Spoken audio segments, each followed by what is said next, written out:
Hello, Bashar. So I've been wondering about, I know how we switch Earths billions of times per second, right? I was wondering how this affects us in our sleep. Does sleep affect the Earth that we wake up in? Do we wake up in the same Earth that we went to sleep in? Does what we do in our sleep, our consciousness, the dreams that we have affect which Earth we wake up in any way? That's it. Thank you. Yes, you never wake up in the same reality. Since you're shifting billions of times a second, even while you're awake, you're never in the same reality. And sleep allows you to do several different things because when you're out of body, you can go to the template level of the physical reality and make different kinds of choices and changes within relevance to the theme you chose to explore. And you can do things in a slightly different way. But you are never in the same reality.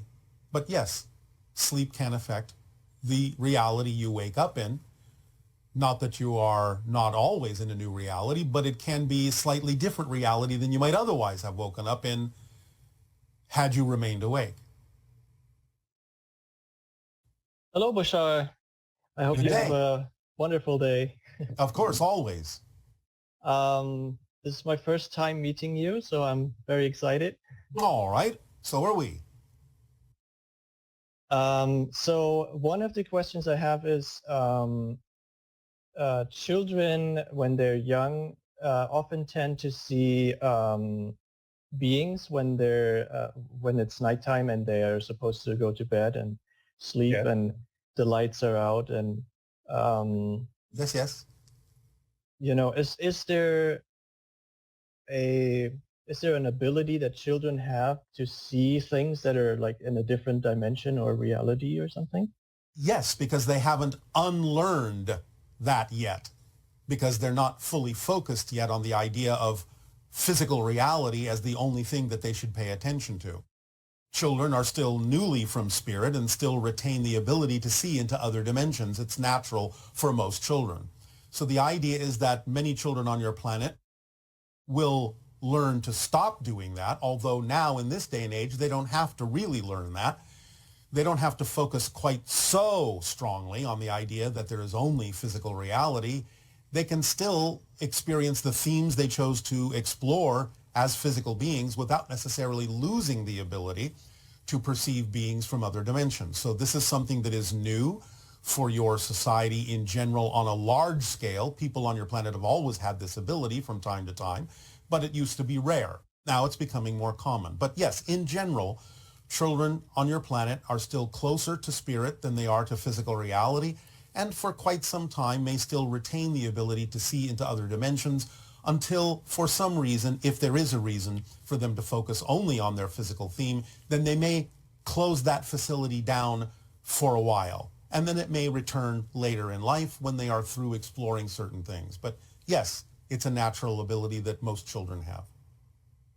And is there a way to facilitate the coming back of this ability?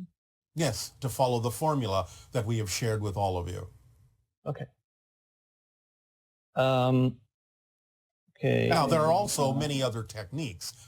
Basically, you can attract through synchronicity whatever technique may work for you. Whatever permission slip will be best aligned for your vibration. But in general, those things will also arrive in your life if you do, in fact, follow the formula. It happens automatically. Okay. Thank you. Yes. At some point, I was laying in my bed and seeing a dark pattern on the ceiling, and I was a kid back then, and I was kind of fearing for my life because I didn't know what it was, but I was like almost paralyzed, and then I said, no, not now, and please leave, but I didn't know what it was, and this happened twice to me when I was a kid, but I still have no idea what it meant or what It's a portal to another reality and a beginning of a visitation of extra-dimensional or extraterrestrial beings coming in to interact with you according to the agreements that you have made in this life to be part of those kinds of encounters and experiences. So what you were initially experiencing was the opening of a portal from one dimension to another. Okay. And Is there something I can do to maybe get back to that point? Well, So don't now be that I know I don't have to be afraid about it. don't be afraid. And again, follow the formula. Be more open to investigating and researching the encounters that exist between extra-dimensional and human people on your planet. Educate yourself to know that you're part of a bigger program, a bigger agenda for the evolution of the Earth, for the evolution of humanity. Invite it in and feel love for the experience. Most importantly, allow yourself to fill yourself with love and create the invitation on your own terms, saying that it can be what works for you and what works for others, but always in a state of unconditional love and service. Okay, I'll try that. All right. Okay, when I was in school, I had dreams. That was like the first years of school, so I did not lose the stuff apparently until then. So when I was in school, I had dreams at night where I saw things that would happen a day or two later. Yes. And I actually made a game out of this because when I went into like a conversation with people and I knew what they would say, I just changed my reply and see what would happen. And this was funny for me. Yes. Well, again, everything exists now. All realities exist now. What you call past, present, and future are all here. And there are multiple versions of everything. So if you have expanded your consciousness, again, especially when you are younger, and made a game out of it, which is a positive thing to do, then it can help practice and train you to be able to perceive more realities that exist in the here and now moment. And thus you can perhaps perceive more clearly the probabilities of which reality will manifest or crystallize in your particular physical world experience. So that's not unusual. It's just that you're becoming more aware that every reality, every probable reality that is most likely to manifest is already known to you, is already here and already exists. It's just a matter of which way you choose to go and how strongly you choose to crystallize the realities that you're perceiving. Okay. And I guess... Did that make sense to you? Do you understand what we're saying? Yes. All right. I guess getting back to that is also following the formula. Everything is contained in following the formula as precisely as possible. It leaves absolutely nothing important or relevant out of your life. It will bring you what you need exactly when you need it.